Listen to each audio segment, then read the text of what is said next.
ನೀವು happy life ನ lead ಮಾಡಬೇಕು ಅಂದ್ರೆ ದೊಡ್ಡ ಕೆಲಸ ಮಾಡಬೇಕು ಅಂತೇನಿಲ್ಲ. ಕೆಲವೊಂದಿಷ್ಟು ರೂಲ್ಸ್ ಗಳನ್ನ ನಿಮ್ಮ ಲೈಫ್ ಅಲ್ಲಿ ಅಳವಡಿಸ್ಕೊಂಡ್ರೆ ನೀವು ಖಂಡಿತ ಹ್ಯಾಪಿ ಲೈಫ್ ನ ಲೀಡ್ ಮಾಡಬಹುದು. ಫಸ್ಟ್ ರೂಲ್ ಬಂದು ಏನು ಅಂದ್ರೆ ನಿಮ್ ಲೈಫ್ ನ ಬೇರೆಯವ್ರ ಜೊತೆ ಕಂಪೇರ್ ಮಾಡ್ಕೋಬೇಡಿ. ಇವಾಗ ನಿಮ್ ಲೈಫ್ ನ ಬೇರೆಯವ್ರ ಜೊತೆ ಕಂಪೇರ್ ಮಾಡ್ಕೊಳ್ಳೋದ್ರಿಂದ ನಿಮ್ಗೇನೆ ಖುಷಿ ಅನ್ನೋದು ಕಡಿಮೆ ಆಗ್ಬಿಡುತ್ತೆ. ನನ್ ಲೈಫ್ ಆ ತರ ಇಲ್ಲ, ಈ ತರ ಇಲ್ಲ ಅಂತ. ನಿಮ್ಮಲ್ಲಿ ನೀವು ಬೆಸ್ಟ್ ವರ್ಷನ್ ನ ಕಾಣಿ, ಬೇರೆಯವ್ರಿಗೆ ನಿಮ್ಮನ್ನ ಕಂಪೇರ್ ಮಾಡ್ಕೋಬೇಡಿ. ನಿಮ್ ಲೈಫ್ ಕೂಡ ಬೇರೆಯವ್ರಿಗೆ ಒಂದ್ ಕನ್ಸೆ ಆಗಿರುತ್ತೆ. ಇವತ್ತು ನಿಮ್ ಲೈಫ್ ನೀವೇನ್ ಲೀಡ್ ಮಾಡ್ತಿದ್ದೀರಾ ಅದಕ್ಕೆ ಯಾವಾಗ್ಲೂ ಥ್ಯಾಂಕ್ಫುಲ್ ಆಗಿರಿ, ಗ್ರೇಟ್ಫುಲ್ ಆಗಿರಿ, ಮತ್ತೆ ಖುಷಿಯಾಗಿರಿ. ಇದ್ರಿಂದ ಬೇರೆಯವ್ರ ಜೊತೆ ಯಾವತ್ತೂ ನಿಮ್ ಲೈಫ್ ನ ಕಂಪೇರ್ ಮಾಡಬೇಡಿ. ನೆಕ್ಸ್ಟ್ ಸೆಕೆಂಡ್ ರೂಲ್ ಬಂದು ಡೋಂಟ್ ವರಿ. ನೀವು ಇವಾಗ ಎಲ್ಲದಕ್ಕೂ ವರಿ ಮಾಡ್ಕೊಳ್ತಾ ಹೋದ್ರೆ ಇವತ್ ಏನಿದೆ ಆ ಕ್ಷಣನ ನೀವು ಮಿಸ್ ಮಾಡ್ಕೊಂತೀರಾ. ಇವತ್ ಏನಿದೆ ಅದ್ರ ಜೊತೆ ಬದುಕಿ. ನೀವು ಎಲ್ಲದಕ್ಕೂ ವರಿ ಮಾಡ್ಕೊಳ್ತಾ ಹೋದ್ರೆ ನಿಮ್ ಪ್ರೆಸೆಂಟ್ ಮೂಮೆಂಟ್ ನ ಹಾಳು ಮಾಡ್ಕೊಂತೀರಾ. So start living in present.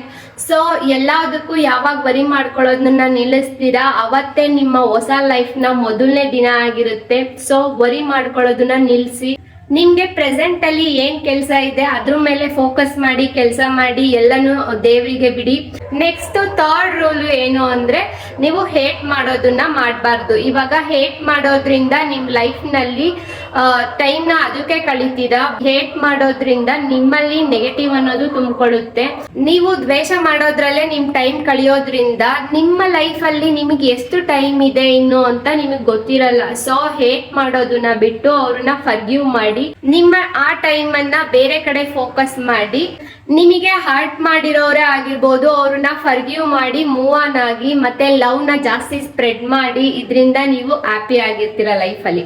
Fourth rule ಬಂದು ಏನು ಅಂದ್ರೆ ನಿಮ್ಮ ಹೆಲ್ತಿಗೆ ಪ್ರಿಯಾರಿಟಿ ಕೊಡಿ, ಮತ್ತೆ ನಿಮ್ ಸೆಲ್ಫ್ ಕೇರ್ಗೆ ಆದ್ಯತೆಯನ್ನ ಕೊಡಿ.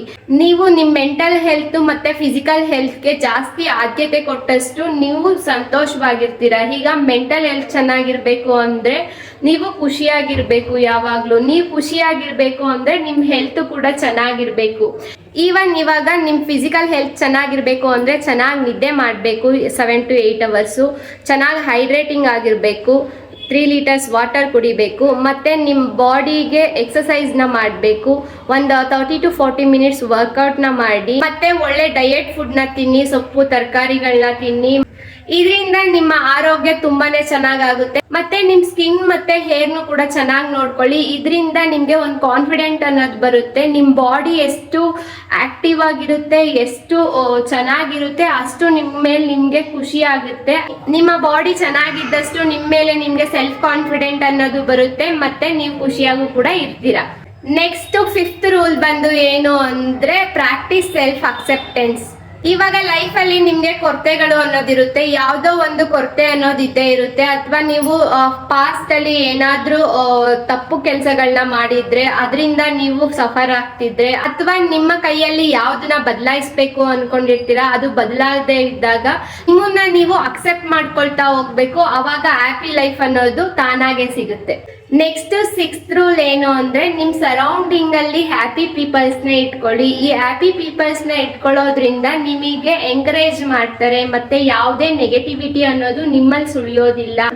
ಅಂಡ್ ನಿಮ್ ಮನಸ್ಥಿತಿ ಕೂಡ ಚೆನ್ನಾಗಿರುತ್ತೆ, ನೀವು ಕೂಡ ಖುಷಿಯಾಗಿರ್ತೀರಾ. ಈ ಖುಷಿಯಾಗಿರ್ತಕ್ಕಂತಹ ಪೀಪಲ್ ಜೊತೆ ಇರೋದ್ರಿಂದ ನೀವು ಕೂಡ ಖುಷಿಯಾಗಿರ್ತೀರಾ. ಹ್ಯಾಪಿ ಪೀಪಲ್ಸ್ ಇದ್ದಿದ್ ಕಡೆ ನೆಗೆಟಿವಿಟಿ ಅನ್ನೋದು ಇರೋದಿಲ್ಲ, ಮತ್ತೆ ಸಂತೋಷ ಅನ್ನೋದು ಜಾಸ್ತಿ ಇರುತ್ತೆ. ನೆಗೆಟಿವ್ ಥಾಟ್ಸ್ಗೂ ಕೂಡ ಅಲ್ಲಿ ಜಾಗ ಇರೋದಿಲ್ಲ. ಸೊ ಯಾವಾಗ್ಲೂ ಹ್ಯಾಪಿ ಆಗಿರ್ತೀರಾ.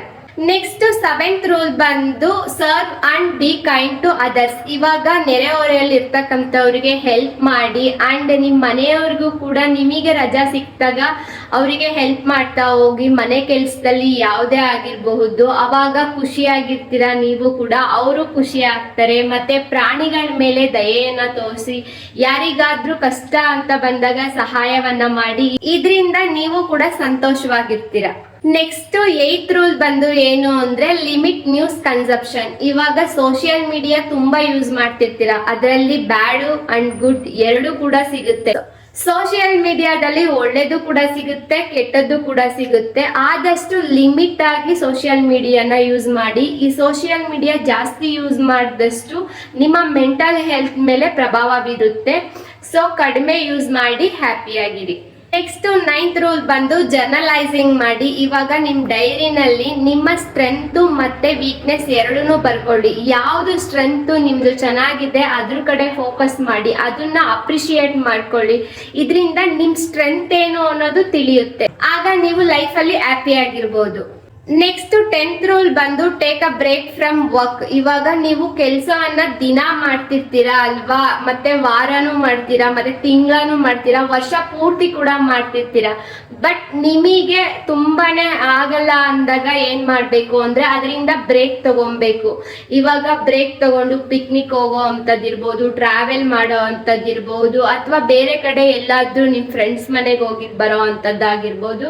ಅದನ್ನ ಮಾಡಿ. ಅವಾಗ ನೀವು ಕೂಡ ಖುಷಿಯಾಗಿರ್ತೀರಾ, ನಿಮ್ ಜೊತೆಲಿರೋರು ಕೂಡ ಖುಷಿಯಾಗಿರ್ತಾರೆ. ನಿಮ್ಮ ಬಿಸಿ ಶೆಡ್ಯೂಲ್ ಅಲ್ಲೂ ಕೂಡ ನಿಮಗ್ ನೀವು ಟೈಮ್ ಕೊಡ್ಕೊಳ್ಳಿ, ನಿಮ್ ಮನೆಯವ್ರಿಗೂ ಕೂಡ ಟೈಮ್ ಕೊಡಿ. ಇದರಿಂದ ಹ್ಯಾಪಿ ಆಗಿರ್ತೀರಾ. ನೆಕ್ಸ್ಟ್ ಲಾಸ್ಟ್ ಬಂದು ಏನು ಅಂದ್ರೆ ರೀಡಿಂಗ್ ಬುಕ್. ಇವಾಗ ನೀವು ಬುಕ್ ಓದೋದ್ರಿಂದ ನಿಮ್ಗೆ ಒಂದು ನಾಲೆಡ್ಜ್ ಸಿಗುತ್ತೆ, ಮತ್ತೆ ನಿಮ್ಗೆ ಸ್ಟ್ರೆಸ್ ಅನ್ನೋದು ಕಡಿಮೆ ಆಗುತ್ತೆ, ನಿಮ್ಮ ಫೋಕಸ್ ನಿಮ್ಮ ಗುರಿ ಕಡೆಗೆ ಆಗಿರುತ್ತೆ, ಮತ್ತೆ ಪೇಶನ್ಸ್ ಅನ್ನೋದು ಕೂಡ ಸಿಗುತ್ತೆ. ಸೊ ಯಾವಾಗ್ಲೂ ನಿಮ್ಗೆ ಟೈಮ್ ಸಿಕ್ಕಾಗೆಲ್ಲ ಬುಕ್ ನ ಓದೋ ಅಭ್ಯಾಸ ಮಾಡ್ಕೊಳ್ಳಿ. ಇದರಿಂದ ನಿಮ್ ಲೈಫ್ ಹ್ಯಾಪಿ ಆಗಿರುತ್ತೆ. ನಾನು ಹೇಳಿರ್ತಕ್ಕಂತ ಎಲ್ಲಾ ರೂಲ್ಗಳನ್ನ ನೀವು ಫಾಲೋ ಮಾಡೋದ್ರಿಂದ ನೀವು ಒಂದು ಹ್ಯಾಪಿ ಲೈಫ್ ನ ಲೀಡ್ ಮಾಡಬಹುದು. ಈ ವಿಡಿಯೋ ನಿಮ್ಗೆ ಯೂಸ್ಫುಲ್ ಅನ್ಸಿದ್ರೆ ವಿಡಿಯೋಗೊಂದು ಲೈಕ್ ಮಾಡಿ ಅಂಡ್ ನನ್ನ ಚಾನೆಲ್ಗೆ ಸಬ್ಸ್ಕ್ರೈಬ್ ಮಾಡಿ. Thanks for watching.